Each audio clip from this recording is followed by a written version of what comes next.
The fourth letter from Monastic Wisdom of St. Joseph the Hesychast regarding dispassion and watchfulness. My child, if you pay attention to everything I write to you and compel yourself, you will find great benefit. All these things are happening to you because you are not forcing yourself to say the prayer. So force yourself to say the prayer unceasingly. Don't let your mouth stop at all. In this way you will grow accustomed to it within yourself, and then the nous will take over. Do not become overconfident with your thoughts, for you will be weakened and defiled. If you pray and continuously force yourself to pray, you will see how much grace you will receive. My child, man's life is full of sorrow because he is in exile. Do not seek perfect rest. Since our Christ bore his cross, we shall bear ours too. If we endure all afflictions, we shall receive grace from the Lord. The Lord allows us to be tempted, so that he can test the zeal and love we have for him. Therefore, patience is needed. Without patience, a person does not obtain experience, acquire spiritual knowledge, or attain any measure of virtue and perfection. Love Jesus and say the prayer unceasingly, and it will enlighten you on the path. Be careful not to judge, because then God will allow grace to withdraw and will let you fall and be humbled so that you can see your own faults. Everything that you wrote about is good. The first things that you are feeling are due to God's grace. When it comes, it makes a man spiritual and makes everything seem fine and beautiful. Then he loves everyone and has compunction, tears, and a fervent soul. However, when grace withdraws to test the man, everything becomes carnal and the soul falls. Do not lose your eagerness at this point, but force yourself to cry out the prayer continuously with distress, with might and main, Lord Jesus Christ, have mercy on me. Say the same thing continually, over and over again, and as if you were noetically gazing at Christ, say to him, I thank thee, my dear Christ, for all the good things which thou hast given me, and for all the hardships that I suffer. Glory to thee, my God. And if you are patient, grace and joy will come once again. However, temptation, sorrow, agitation, and irritability will come again. Then struggle, victory, and thanksgiving follow. This recurs until little by little you are cleansed from the passions and become spiritual. With time, as you grow older, you attain dispassion. However, you must struggle.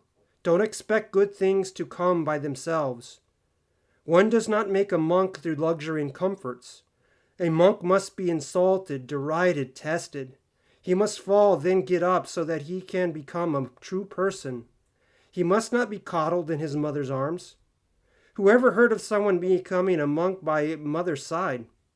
As soon as he cries out, "Oh," she would say, "Eat so you don't get sick."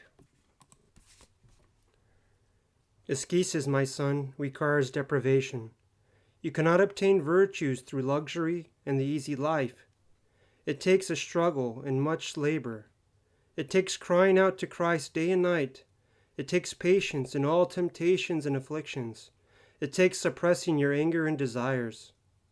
You will fatigue greatly until you realize that prayer without attention and watchfulness is a waste of time, work without pay.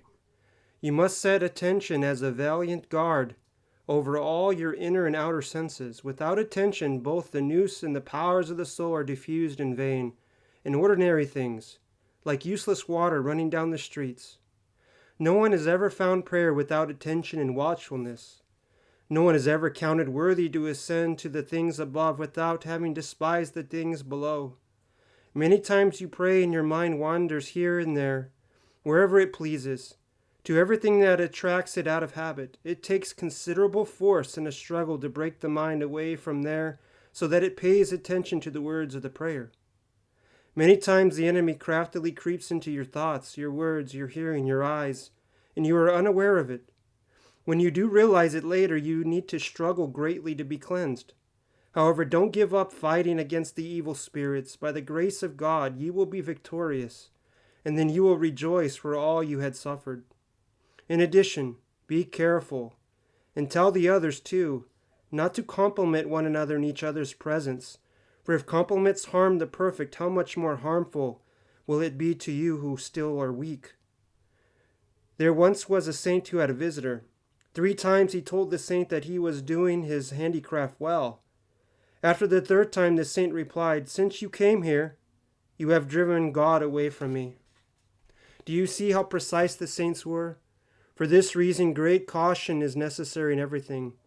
Only reproaches and insults benefit a man spiritually, because they give birth to humility. He gains crowns, and by enduring he crushes his egotism and vainglory. Therefore, when they insult you, you arrogant egotist, you impatient hypocrite, etc., it is time for patience. If you respond, you lose.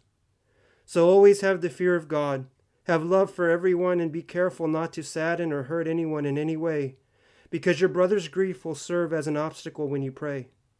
Be a good example to everyone in word and deed, and divine grace will always help you and protect you.